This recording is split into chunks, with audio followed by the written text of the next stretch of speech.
Hello friends, आपके अपने YouTube channel GK winners में आप सभी का बहुत-बहुत स्वागत है। आज मैं प्राचीन भारतीय इतिहास के इम्पोर्टेंट टॉपिक मौर्य काल पार्ट 1 के साथ उपस्थित हूँ। वीडियो को लास्ट तक देखिएगा और अगर मेरी मेहनत पसंद आए तो एक लाइक ज़रूर करें। चैनल पर नए हो तो चैनल को सब्सक्राइब करें। तो शुरू करते हैं। हमारा टॉपिक है मौर्य काल।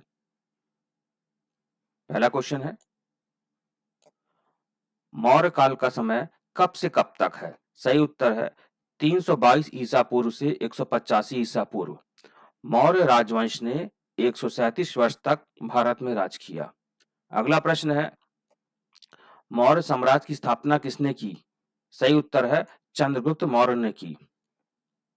अगला प्रश्न है, मौर्य साम्राज्य में प्रचलित मुद्रा का नाम क्या था? सही उत्तर है पर्ण।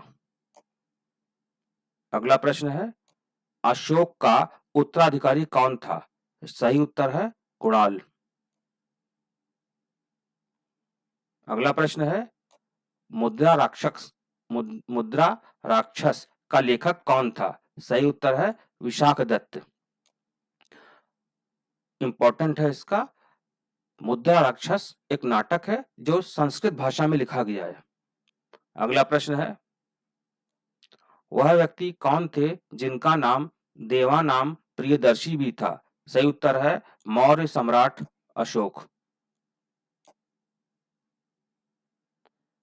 अगला प्रश्न है, कौटिल्य ऑब्लिक चाणक्य किसका प्रधानमंत्री था? सही उत्तर है चंद्रगुप्त मौर्य का।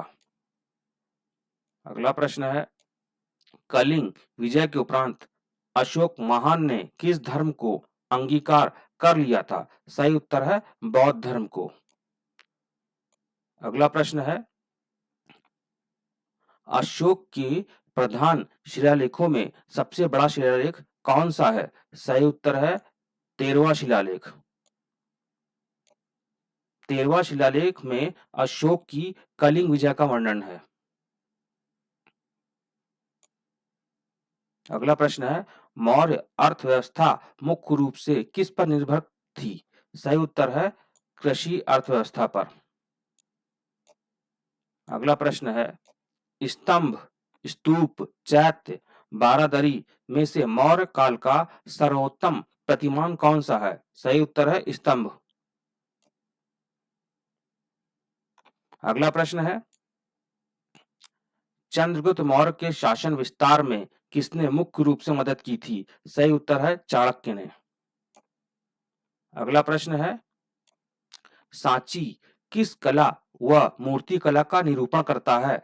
सही उत्तर है बौद्ध।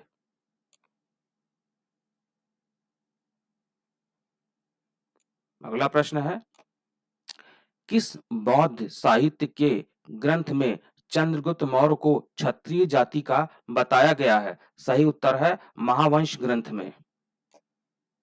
अगला प्रश्न है, बिंदुसार ने विद्रोहियों को कुचलने के लिए अशोक को कहां भेजा था? सही उत्तर है तक्षशिला।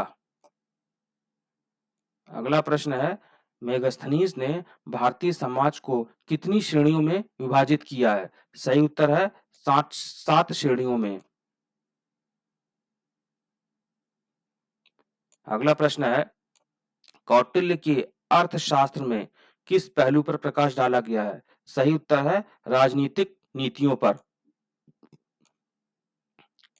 अगला प्रश्न है, किस अभिलेख से ज्ञात होता है कि चंद्रगुप्त मौर्य का बंगाल पर अधिपत्य था? सही उत्तर है महास्थान अभिलेख में। अगला प्रश्न है, बराबर गया जिला की गुफाओं का उपयोग किसने आश्रय गृह के रूप में किया? सही उत्तर है आजीविकों ने।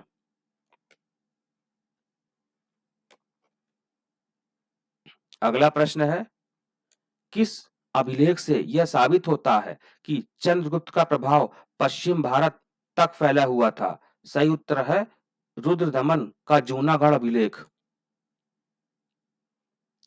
अगला प्रश्न है, केवल वह स्तंभ जिसमें अशोक ने स्वयं को मगध का सम्राट बताया है? सही उत्तर है भ्राभु स्तंभ। अगला प्रश्न है, नंद वंश के पश्चात मगध पर किस राजवंश ने शासन किया? सही उत्तर है मौर्य वंश ने। अगला प्रश्न है, मौर्य काल में शिक्षा का सर्वाधिक प्रसिद्ध केंद्र था? सही उत्तर है तक्षशिला। अगला प्रश्न है, मेगस्थनीज की पुस्तक का नाम क्या है? सही उत्तर है इंडिका। अगला प्रश्न है, मेगस्थनीज मूलतः कहाँ का निवासी था? सही उत्तर है ग्रीस, यूनान। इंपॉर्टेंट है इसका, मेगास्थनीज सेल्यूकस निकेटर का राजदूत बनकर चंद्रगुप्त मौर्य के दरबार में आया था। नेक्स्ट क्वेश्चन है, किस ग्रंथ में चंद्रगुप्त मौर्य का विशिष्ट रूप से वर्णन हुआ है? सही उत्तर है विशाखदत्त में। अगला प्रश्न है, वह स्रोत जिसमें पाटलिपुत्र के प्रशासन का वर्णन उपलब्ध है? सही उत्तर है इंडिका, ये एक पुस्तक है। अगला प्रश्न है, प्रथम भारतीय साम्राज्य किसके द्वारा स्थापित किया गया? सही उत्तर है चंद्रगुप्त मौर्य द्वारा। अगला क्वेश्चन है, उत्तराखंड में अशोक का एक शिलालेख कहाँ स्थित है? सही उत्तर है कालसी में। अगला प्रश्न है, सांची का स्तूप किसने बनवाया? सही उत्तर है अशोक ने बनवाया। अगला प्रश्न है, प्राचीन भारत का वह प्रसिद्ध शासक कौन था जिसने अपने जीवन के अंतिम दिनों में जैन धर्म को अपनाया था? सही उत्तर है चंद्रगुप्त मौर्य ने।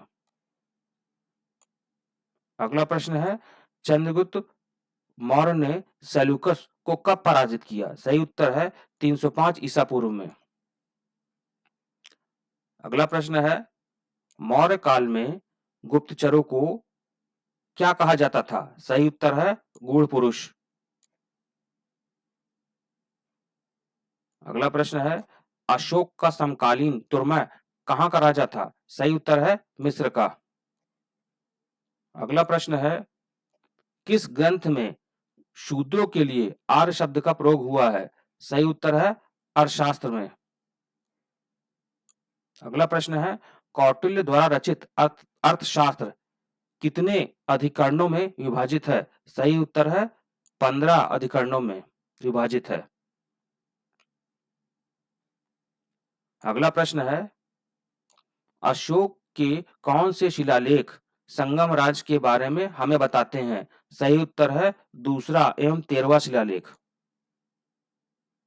अगला क्वेश्चन है, अशोक ने 261 ईसा पूर्व में कलिंग को जीतने के बाद क्या किया? सही उत्तर है भारी रक्तपात देखकर युद्ध नीति का सदा के लिए त्याग त्याग कर दिया। नेक्स्ट क्वेश्चन है, अशोक ने श्रीलंका में बौद्ध धर्म का प्रचार हेतु किसे भेजा? सही उत्तर है महेंद्र और संघमित्रा को। अगला प्रश्न है, अशोक के मनसेहरा जो पाकिस्तान में है एवं शहबाजगढ़ी जो पाकिस्तान में है से प्राप्त वृहत शिलालेखों में किस भाषा का प्रयोग किया गया है? सही उत्तर है खरोष्ठी भाषा का। अगला प्रश्न है, श्रीनगर की स्थापना किस मौर्य शासक ने की? सही उत्तर है अशोक ने। अगला प्रश्न है,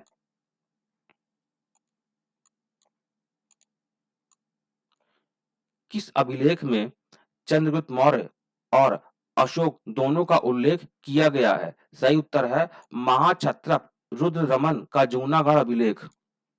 अगला प्रश्न है, चाणक्य का अन्य नाम क्या था? सही उत्तर है कौटिल्य। अगला प्रश्न है, वह शासक कौन था जिसने राज सिंहासन पर बैठने के लिए अपने बड़े भाई सुसीम की हत्या की थी? सही उत्तर है अशोक। अगला प्रश्न है, चंद्रगुप्त को किस अन्य नाम से जाना जाता है? सही उत्तर है सैंड्रोकोटस। अगला प्रश्न है, बिंदुसार को किस अन्य नाम से जाना जाता है? सही उत्तर है अमित्रघात। अगला प्रश्न है, अशोक को किस अन्य नाम से जाना जाता है? सही उत्तर है प्रियदर्शी। अगला प्रश्न है, अशोक के अधिकांश अभिलेख किस भाषा व किस लिपि में है? तो प्राकृत, सही उत्तर है प्राकृत भाषा व ब्राह्मी लिपि में है। अगला प्रश्न, दक्षिण भारत को आने वाले स्थलीय एवं समुद्री मार्गों को कौन सा राज्य नियंत्रित करता था? सही उत्तर है कलिंग राज्य। अगला प्रश्न है, अशोक के राज्यादेशों के अनुसार धार्मिक निष्ठा की अपेक्षा जनता के मध्य क्या अधिक महत्वपूर्ण था? सही उत्तर है सामाजिक समरसता।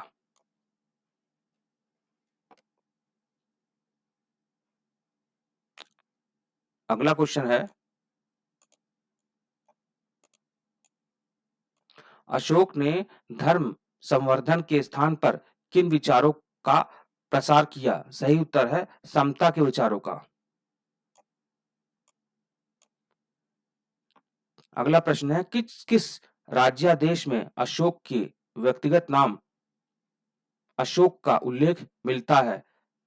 सही उत्तर है मास्की राज्यादेश में। किसने अगला प्रश्न है, किसने पाटलिपुत्र को पोलीब्रोथा कहा? सही उत्तर है मेगास्थनीज ने कहा। अगला प्रश्न है, किस श्रीलंकाई शासक ने अपने आप को मौर्य सम्राट अशोक के आदर्शों के अनुरूप ढालने की कोशिश की? सही उत्तर है तिस्य। अगला प्रश्न है, किस जैन ग्रंथ में चंद्रगुप्त मौर्य के जैन धर्म अपनाने का उल्लेख मिलता है? सही उत्तर है परिशिष्ट पर्वन। अगला प्रश्न है, किस महीने से मौर्यों का राजकोषीय वर्ष आरंभ होता था? सही उत्तर है आषाढ़ महीने से।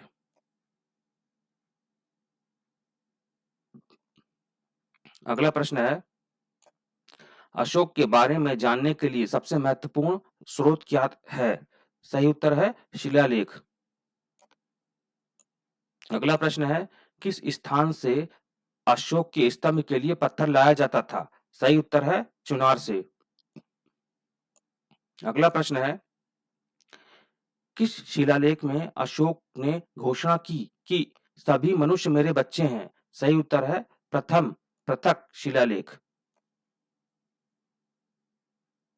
अगला प्रश्न है, अशोक ने रुम्बिन देई स्तंभ बुद्ध की किस स्मृति में बनवाया था? सही उत्तर है बुद्ध के जन्म की स्मृति में। अगला प्रश्न है, अशोक सर्वप्रथम कहाँ का शासक नियुक्त किया गया था? सही उत्तर है अवंती का। अगला प्रश्न है, अशोक की दो पुत्रियां थीं, उनके नाम क्या थे? सही उत्तर है पहली पुत्री संघमित्रा और दूसरी पुत्री चारुमती। अगला प्रश्न है, मौर्य काल में सामूहिक समारोह को क्या कहा जाता था? सही उत्तर है प्रवहण प्रवहण। अगला प्रश्न है, यह किसने कहा कि भारत में दास नहीं थे? सही उत्तर है मेगास्थनीज तथा स्ट्रैबो ने कहा था। अगला प्रश्न है, सर्वप्रथम तिथि युक्त क्रमबद्ध इतिहास किस काल का मिलता है? सही उत्तर है मौर्य काल का। अगला प्रश्न है, येरागुड्डी के अभिलेख किस शैली में है? सही उत्तर है हलावर्थ शैली में। अगला प्रश्न है, त्रिपिटक में कितने प्रकार के दासों का उल्लेख है? सही उत्तर है 4 प्रकार के। अगला प्रश्न है, ब्राह्मणों को कर मुक्त भूमि दान में दी जाती थी, ऐसी भूमि को क्या कहा जाता था? सही उत्तर है ब्रह्मादेय। अगला प्रश्न है, कौटिल्य ने कौटिल्य के अनुसार विधि के 4 स्रोत कौन से थे? सही उत्तर है धर्म, व्यवहार, चरित्र और राजाज्ञा। अगला प्रश्न है, जूनागढ़ की सुदर्शन झील का निर्माण किसने कराया था? सही उत्तर है चंद्रगुप्त के राज्यपाल पुष्यगुप्त ने। अगला प्रश्न है, अशोक ने अपनी पुत्री चारुमती के लिए नेपाल में कौन सा नगर बसाया था? सही उत्तर है देवपत्तन। अगला प्रश्न है, शांति व्यवस्था बनाए रखने के लिए पुलिस की भी व्यवस्था थी, जिसे अर्थशास्त्र में क्या कहा गया है? सही उत्तर है रक्षिण। अगला प्रश्न है, मौर्य समाज में प्रतिवर्ष जनगणना होती थी, इसके लिए एक अलग विभाग था, उसे क्या कहा जाता था? सही उत्तर है मर्दमशुमारी। अगला प्रश्न है, कौटिल्य ने समुद्री मार्गों को क्या कहा है? सही उत्तर है संभान पथ। अगला प्रश्न है, अशोक के धम्म की परिभाषा कहां से ली गई है? सही उत्तर है राहुलोवाद से। अगला प्रश्न है, अशोक का धम्म मूलभूत सिद्धांत क्या था? ये निम्नलिखित है। सही उत्तर है ये निम्नलिखित है। पहला संयम, दूसरा भाव शुद्धि, तीसरा कृतज्ञता, चौथा दृढ़ भक्ति, पांचवा दया, छठा पवित्रता, सातवां सत्य, आठवां सुमित्र सेवा, नौवां दान, 10वां आदर और 11 संप्रतिपत्ति। ये अशोक का जो धम्म मूलभूत सिद्धांत है उसमें ये 11 आते हैं। नेक्स्ट क्वेश्चन, मौर्य काल में दुर्भिक्ष काल में राहत कार्य के लिए कोष्ठागारों के अस्तित्व का प्रमाण किससे ज्ञात हुआ है? सही उत्तर है सोहगोरा पट्ट अभिलेख से। अगला प्रश्न है, कौटिल्य के अर्थशास्त्र में तीर्थ शब्द किस लिए प्रयुक्त हुआ है? सही उत्तर है पदाधिकारियों के वर्ग के लिए। अगला प्रश्न है, मौर्य काल में सीता शब्द किस लिए प्रयुक्त हुआ है? सही उत्तर है राजकीय कृषि भूमि के लिए। अगला प्रश्न है, चंद्रगुप्त मौर्य का पुरोहित तथा मुख्यमंत्री कौन था? सही उत्तर है चाणक्य। अगला प्रश्न है, अशोक ने किस बौद्ध भिक्षु से बौद्ध धर्म की शिक्षा ग्रहण की थी? सही उत्तर है उपगुप्त से। अगला प्रश्न है, कौटिल्य के अर्थशास्त्र में प्रणय कर का उल्लेख किस अर्थ में किया गया है? सही उत्तर है आयात कर। अगला प्रश्न है, चंद्रगुप्त मौर्य का शिलालेखों में प्रथम वर्णन कहाँ मिलता है? सही उत्तर है रुद्र दामन का जूनागढ़ शिलालेख। रुद्र दमन का जूनागढ़ शिलालेख। अगला प्रश्न है, किस वृहत शिलालेख में अशोक जनता को ब्राह्मणों और श्रमणों से उदारता के साथ व्यवहार करने की सलाह देता है? तृतीय वृहत शिलालेख। अगला प्रश्न है, किस राजा के बारे में बताया जाता है कि उसने 2 समुद्रों की बीच की दूरी को जीता? सही उत्तर है बिंदुसार।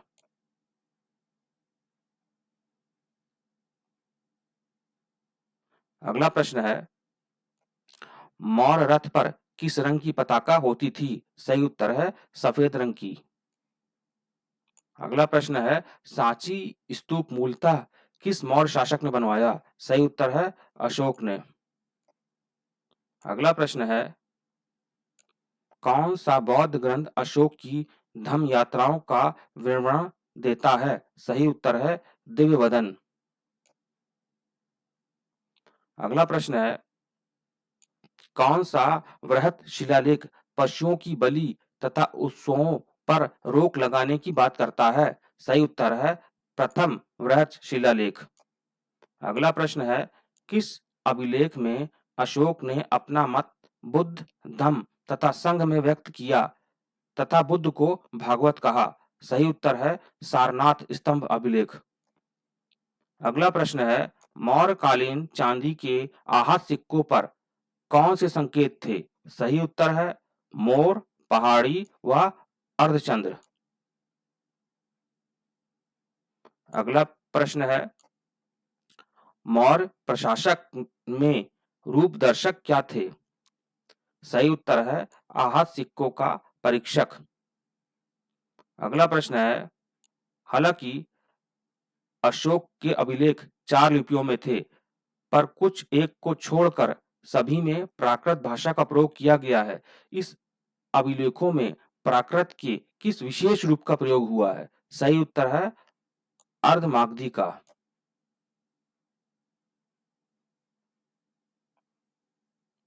अगला प्रश्न है अशोक का कौन सा अभिलेख रानी की घोषणा के नाम से जाना जाता है? सही उत्तर है पड़ैपत्तन। तो उम्मीद करते हैं कि मौर्य काल पार्ट 1 आपको अच्छे से समझ में आ गया होगा। आप लोग रिवीजन करते रहें।